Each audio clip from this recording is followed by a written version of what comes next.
Aleluia. Pega a sua Bíblia, meu irmão. Vamos receber o presbítero Ricardo com a palavra de Deus. A paz do Senhor Jesus, meus irmãos. Aproveitando ainda os minutos que nós temos, eu quero convidar você para abrir a sua Bíblia.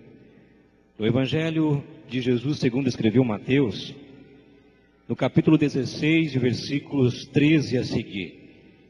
Evangelho de Jesus, segundo escreveu Mateus, capítulo 16, versículo 13 a seguir. E de uma maneira talvez bem sucinta e prática, vamos meditar nesta passagem, visto que essa noite também o presbítero Davi, que nos antecedeu, já nos transmitiu uma palavra bem clara, bem objetiva. E estamos num culto de missões. E eu sou enfático e sincero dizer para você que eu não tenho como ver essas coisas e não sentir alguma coisa no meu coração. Se é emoção, se é alguma coisa a mais, não importa. O que importa é que existe ainda uma sensibilidade para ver que existe muito mais gente precisando da nossa ajuda do que a gente pode imaginar. E às vezes nós olhamos e pensamos que é necessário, não, mandamos o missionário lá para longe, está bom, já é suficiente. Ou seja, tem muita gente do nosso lado também que precisa de Jesus. Aonde existe uma vida, ali existe um campo missionário. E às vezes está dentro da sua própria casa, um campo que você também precisa ganhar. Mateus, capítulo 16, versículo 13, a seguir está escrito: E chegando Jesus às partes de Cesareia de Filipe, interrogou os seus discípulos, dizendo: Quem dizem os homens ser o Filho do Homem? E eles disseram: uns João Batista, outros Elias, e outros Jeremias ou um dos profetas.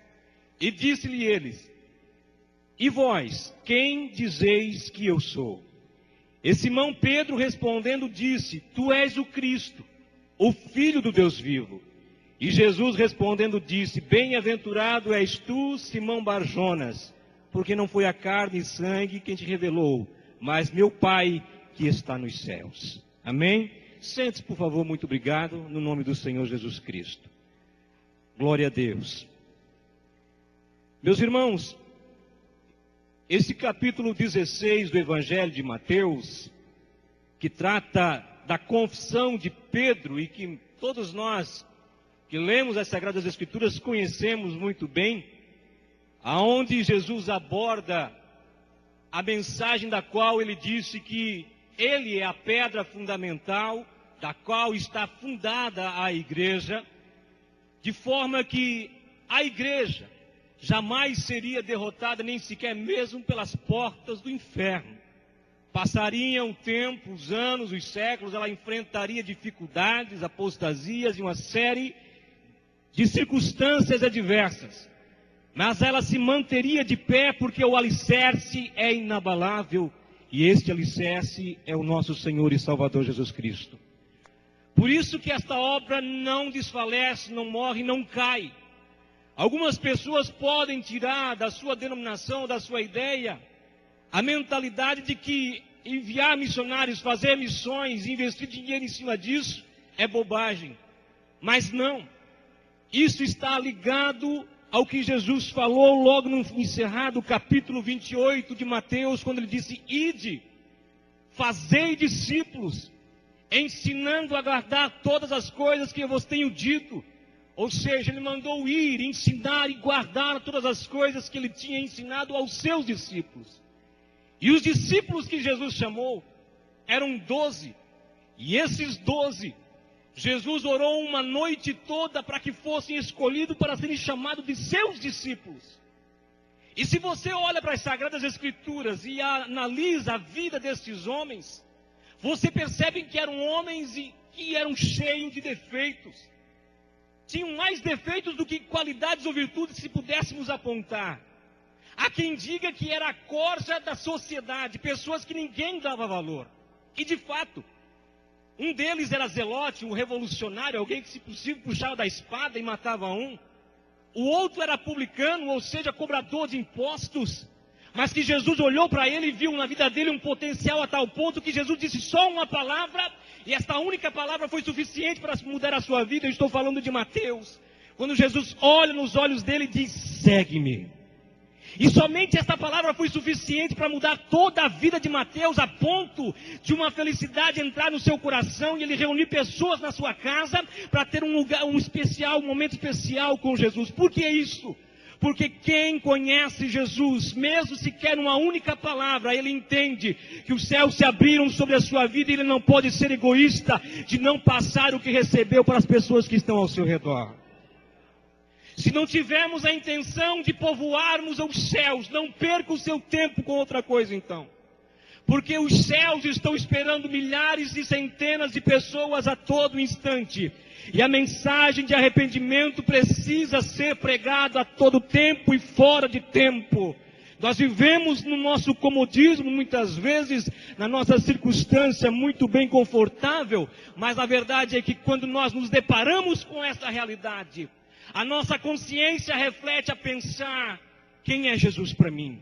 E o que eu estou fazendo dele? Quando Jesus indaga os seus discípulos a respeito do que as pessoas diziam, quem ele era, ele queria realmente mexer com a mente deles, fazer eles entenderem, não o que as pessoas queriam, mas saber e entender o que eles pensavam a seu respeito. E aí Jesus questiona logo no versículo de número 3, dizendo: quem dizem os homens ser o Filho do Homem? O que as pessoas dizem que eu sou? Como é que elas me veem? Como é que elas me enxergam?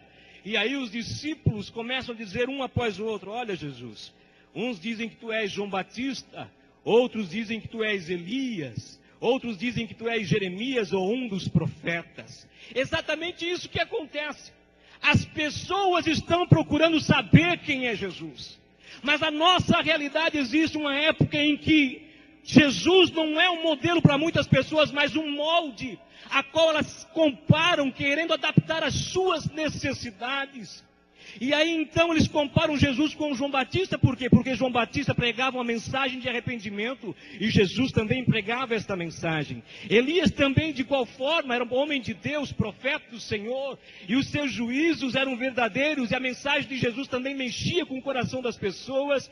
E ainda compararam Jesus com Jeremias, um dos profetas, porque ele tinha compaixão das pessoas, assim como Jeremias também chorou, e um livro todo ele escreveu de lamentações em favor do povo, ou seja, daqueles que eram os seus conterrâneos. Ou seja, Jesus não era alguém insensível. Ele, sendo filho de Deus, veio aqui e assumiu a forma humana, nascendo de uma virgem, mas ele era homem como eu e você, sentia fome, sentia sede, cresceu numa extrema pobreza, mas nunca reclamou, cresceu, trabalhou, calejou as suas mãos, chegou à idade de 30 anos e aí começa a conduzir o seu ministério. E o seu ministério não começa no meio dos fariseus, lá no meio dos religiosos, não, começa lá no meio dos pecadores, aonde ele sabia que existia a necessidade. Ou seja, ele queria que as pessoas entendessem que o reino de Deus havia chegado e que estava acessível a todos aqueles que pudessem crer no poder do Evangelho, se arrepender e poder ter acesso aos céus.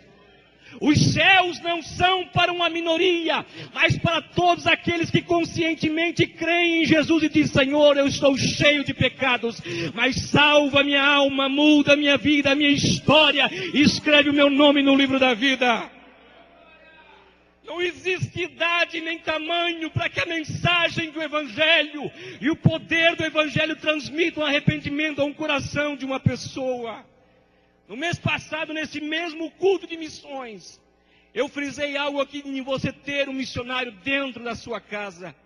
Há 2 semanas atrás, quando eu estava trazendo a minha filha para o colégio evangélico pela manhã, eu estava escutando o rádio, as notícias pela manhã. Eu contei isso para os nossos jovens numa sexta-feira à noite. E ela, no meio do caminho, disse: pai, eu quero te fazer uma pergunta. E eu desliguei o rádio e disse: faz, filha, a pergunta que você quer fazer.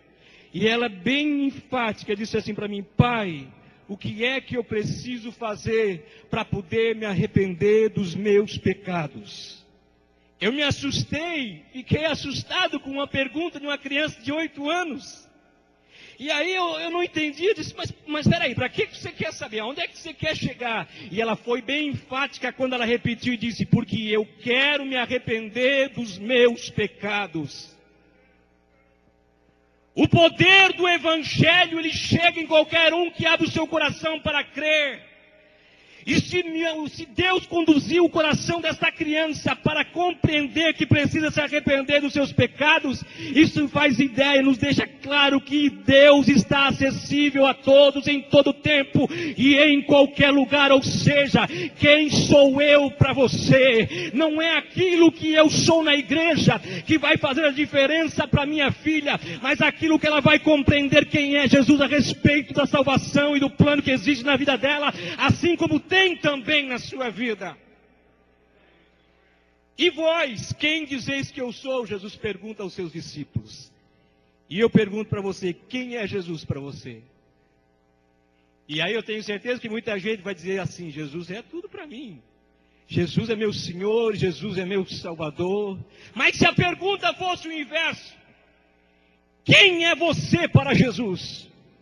E aí você iria dizer assim, é bom nem falar então quem eu sou, porque se ele falar quem eu sou, coisa boa muitas vezes não vai sair, e é bom que nem se saiba muito a meu respeito. Não interessa o que você é, o que você faz ou deixa de ser, o que importa é que se a salvação tem chegado aos teus ouvidos, ele tem interesse na tua vida para que você o conheça, saiba quem ele é, ele tem um plano na sua vida, ele também quer usar você e a sua casa para poder fazer a diferença nesse tempo enquanto você está aqui. E vós, quem dizeis que eu sou? Talvez houve um silêncio no meio dos discípulos, e uma revelação desce no coração de Pedro, quando ele se levanta e diz, tu és o Cristo, o Filho do Deus vivo. Bem-aventurado aquele que entende quem é Jesus, o significado que ele tem na sua vida, a importância que ele tem na sua história. O que você faz com ele vai determinar muita coisa com relação à sua vida. Por isso eu te convido nesta noite a entender uma coisa: Jesus não é simplesmente um molde para adaptar aos nossos desejos, mas ele é o modelo daquilo que nós almejamos, que é o céu, a vida eterna e todas as bênçãos celestiais que ele tem prometido para nós. Vivemos uma época de moldes, onde a necessidade financeira e material faz com que as pessoas corram às muitas igrejas para atender às suas necessidades materiais. Mas como o Brasil hoje está galgando uma condição financeira onde a pobreza está saindo e entrando numa classe maior, as pessoas começam a entender que talvez a questão do material é algo secundário e que precisam de Jesus. E com base nisto, hoje o IBGE faz um cálculo a nível nacional de que existem muitos cristãos, assim propriamente dizendo, que são cristãos evangélicos que não têm igreja. E isso é preocupante por alguma razão, porque talvez tenham se decepcionado com as pessoas ou com alguns moldes que se implicam, que querem colocar nas pessoas. O que significa isso? É que algumas pessoas não querem simplesmente ser molde de alguma coisa, mas querem ser o modelo, e o modelo de Jesus é o modelo ideal para quem quer morar no céu. Ser parecido com Jesus não é algo impossível, não. Você pode dizer assim, mas eu não sou perfeito. Jesus não te chamou para ser perfeito, ele disse, segue-me, e eu vos farei pescadores de homens. Ou seja, é ele quem trabalha, o Espírito quem trabalha, é ele quem transforma, é ele que transforma a sua vida, a sua história. Eu fiquei feliz ontem quando nós estávamos aqui no encontro de jovens, e eu conheci aqui a Regiane, ela conhece a minha irmã, a minha família, eu nem sequer conhecia ela. Ela fez menção, e fiz inclusive menção de descer aqui e lá cumprimentar ela e dizer bem-vindo a este lugar. E ela trouxe a filha dela aqui ontem. E perguntei, você gostou? Ela disse, gostei.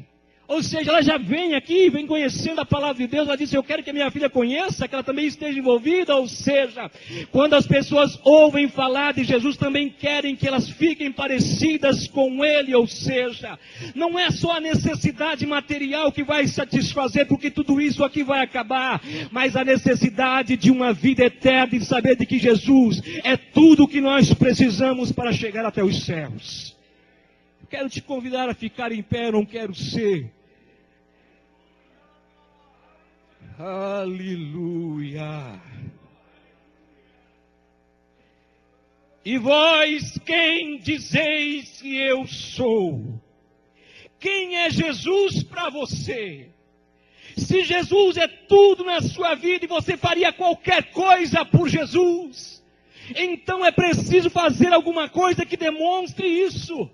O pastor Marcos, quando pregava ontem aqui, aquele grupo de jovens que aqui estavam, que tínhamos praticamente quase 200 pessoas ontem aqui à noite, e mais de 20 pessoas entre jovens não crentes, ele dizia que ele leu um livro onde as 5 linguagens do amor, e uma delas era exatamente a questão de demonstrar que quando amamos nós damos presentes. E ele frisou que Deus, por amar a nós, ele deu Jesus como o maior presente que poderia demonstrar esta realidade. Mas aí eu pergunto para você, que demonstração de amor eu e você temos, de que estamos realmente amando a Jesus, que o conhecemos e que estamos fazendo alguma coisa por alguém? O nosso alvo, a nossa meta com a reunião de jovens não é fazer simplesmente um aglomerado, mas de povoar os céus, porque senão não vai valer a pena. Mas quem tem esta mentalidade, o Espírito Santo também trabalha no favor de que estas vidas também sejam alcançadas por Jesus. Eu quero que as pessoas conheçam Jesus como eu conheço, o meu Senhor, o meu Salvador, o meu amado, que desde tenra idade tem me acompanhado, que tem mudado a minha vida, escrito a minha história. É este Jesus que eu quero que você entenda que as pessoas precisam lá fora. Dinheiro não é tudo, moradia é importante, mas Jesus está acima de tudo isso e é o que as pessoas precisam lá fora. E vós, quem dizeis que eu sou? Talvez você não queira dizer nada a respeito de Jesus, quem Ele é hoje. Mas um dia teremos que encontrar Ele e aí não vai ter como fugir. Aí nós não vamos dizer nada, mas vai ser Ele que vai dizer das oportunidades que nós tivemos, dos talentos que Ele entregou nas nossas mãos, de tudo aquilo que esteve ao nosso alcance e nós não fizemos. Aí não adianta dizer mais nada, não adianta se esconder, porque estaremos no seu tribunal para receber aquilo que fizemos através do corpo, bem ou mal. Mas eu te quero convidar nessa noite, diga para Jesus: eu te conheço, e por provar que te conheço, eu não vou ficar quieto, mas eu vou fazer alguma coisa por alguém, porque o reino dos céus está esperando muitas pessoas.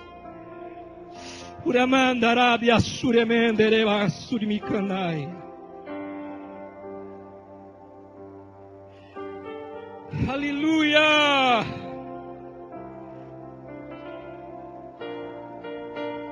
Aramanyo Yasuya Meia Ragasuya Aragasuyo Menevastio Manaya. Se Jesus é tudo aquilo que você diz realmente que Ele é para a tua vida, começa a repensar os teus conceitos, começa a repensar as tuas atitudes e aquilo que sai da tua boca, ou até mesmo através da escrita. Porque as pessoas não vão ver Jesus lá fora, senão através da minha e da sua vida. E eu não estou pedindo que você coloque uma roupa e que seja reconhecido como religioso, mas que as pessoas vejam Jesus nas tuas atitudes, assim como você é. Ou seja, Deus te ama do jeito que você é, mas se recusa que você permaneça do jeito que você está. Ou seja, as pessoas precisam ver Jesus na minha e na sua vida. E coisas mínimas são suficientes para conduzir vidas até os céus. Eu quero orar juntamente com você e com todas as famílias aqui nesta noite. Eu louvo a Deus pela criança que nós temos em casa, porque eu sei quem é Jesus, assim como a minha esposa sabe quem é Jesus, e louvo a Deus porque está crescendo alguém que também sabe quem é Jesus. E bem-aventurada a família que tem dentro da sua casa a mentalidade de quem é Jesus. Ali está a bênção ordenada. Você pode até passar dificuldade e algumas afrontas, mas o teu Senhor está dentro da tua casa. O vento pode soprar, mas não será abalada, porque a tua família pertence a Deus e tem consciência de quem Ele é na sua história. Eu quero convidar as famílias para chegar até o altar nessa noite. Estamos num culto de família também, um culto de missões. E a ideia que nós temos como família também a respeito de Jesus muda muito a questão daqueles que são nossos vizinhos e enfim. Aleluia. Enquanto as pessoas, nossos irmãos, se aproximam aqui, eu queria fazer uma pergunta. Temos alguém aqui nesta noite que até então não sabia quem era Jesus, achava que simplesmente acompanhar os crentes e ir na igreja era suficiente. Jesus é muito mais além do que isso. Jesus é um amigo a qual você precisa conhecer. E há quem diga que conhecer Jesus é uma experiência maravilhosa. Sabe por quê?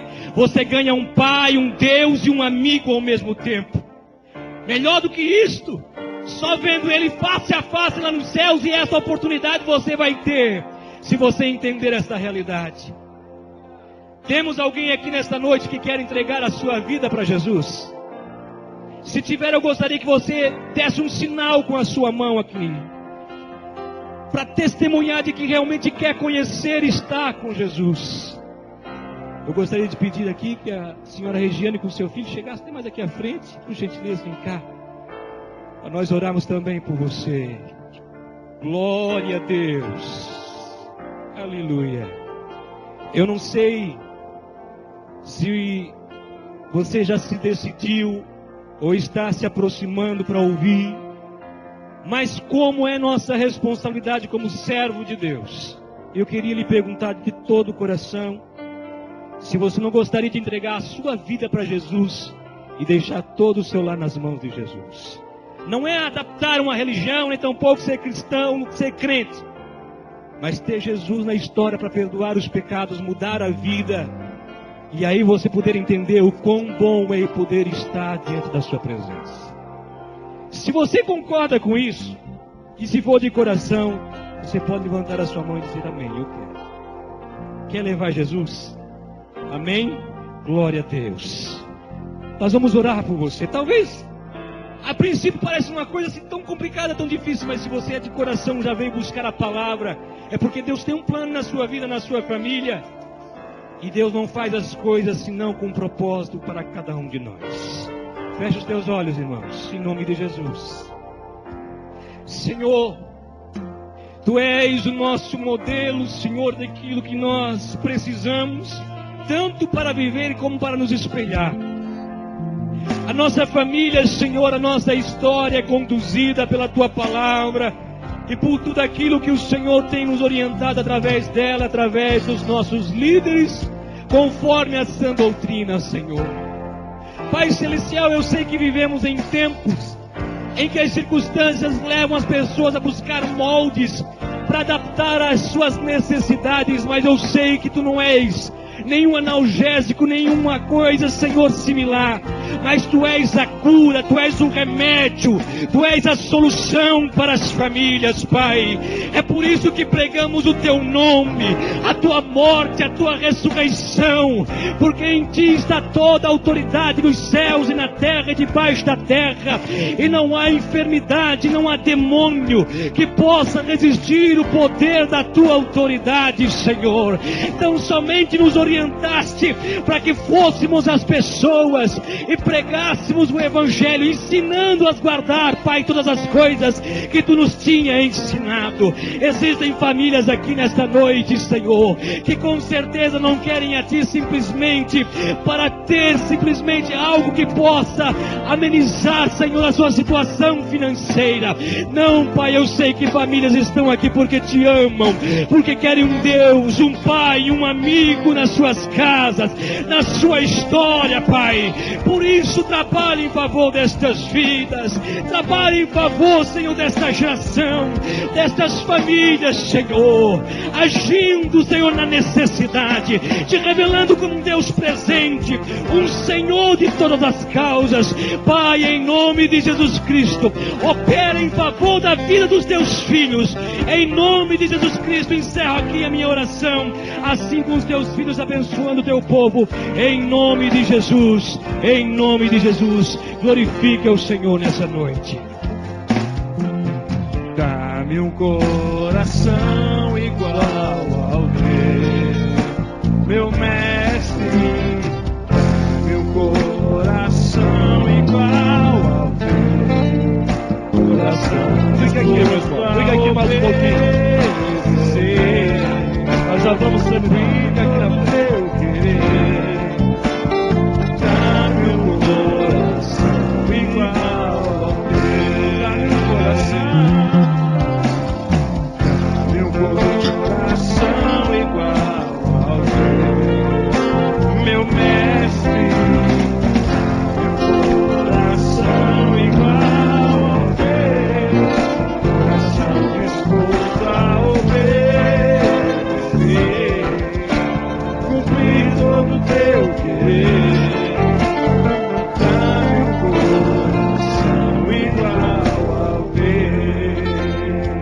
Aleluia. Você que tem um coração igual ao do Senhor.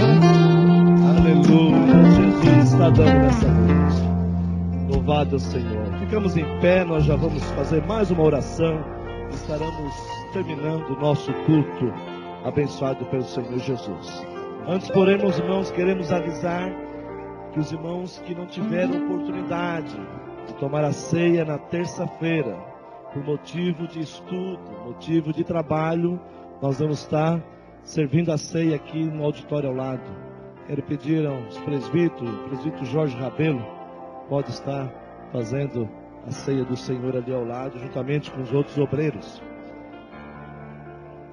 Também queremos avisar os irmãos que começa amanhã, dia 12, começa o seminário bíblico Introdução à Língua Grega e Hebraica, né, que é um departamento nosso de educação da igreja, mas está aberto a todos os irmãos que quiserem fazer. Vai ser aqui no templo mesmo, né? No templo, todos os irmãos que quiserem fazer. Vai ser 4 segunda-feiras e começa às 19 horas aqui na igreja sede. Os irmãos devem procurar os irmãos da parte de educação. E também o curso de missões, né? Já que o nosso culto de missões começa no dia 15 de setembro. É isso, presbítero Edson? Quinta-feira agora é a primeira reunião no colégio Pastor Pedro Valentim Monteiro. São alguns encontros do curso de missões. Os irmãos estão interessados em saber mais sobre missões. Tem uma chamada de missão, né? Primeiramente passa pelo curso. Vai conhecer o que realmente é a missão e o Senhor está ali abençoando. A irmã Heloísa convida a todas as irmãs para uma confraternização e um café amanhã às 19 horas aqui no Templo Sede. É isso, irmã Luísa? As irmãs que estão sabendo? Amanhã às 19 horas aqui no Templo Sede, uma confraternização com as irmãs, um café amanhã. Nós vamos também estar orando pelos aniversariantes dessa semana. Eu sei que hoje está aniversariando o menino do Jais, da Sil, pequenino Rafa. Onde é que está o Rafa? Rafael, chega aqui à frente, nós vamos orar por ti. Está aniversariando. Tem mais aniversariante hoje? Elisiane, chega à frente também. Vamos orar ao Senhor, louvar a Deus pela vida de vocês. Se tiver mais alguns irmãos que estão de aniversário, não soubemos, queremos estar abençoando a sua vida, para que o Senhor esteja cada vez mais abençoando. A Suzana, esposa do Ricardo, isso? Então desce a irmã Suzana, também para receber a oração. Os irmãos estão agradecidos a Deus pela essa grande reunião que o Senhor nos deu, amém? Aleluia, nós vamos agradecer também essa reunião e orar pelos aniversariantes ao Senhor. Presbítero Jorge Rabelo, essa oração aqui.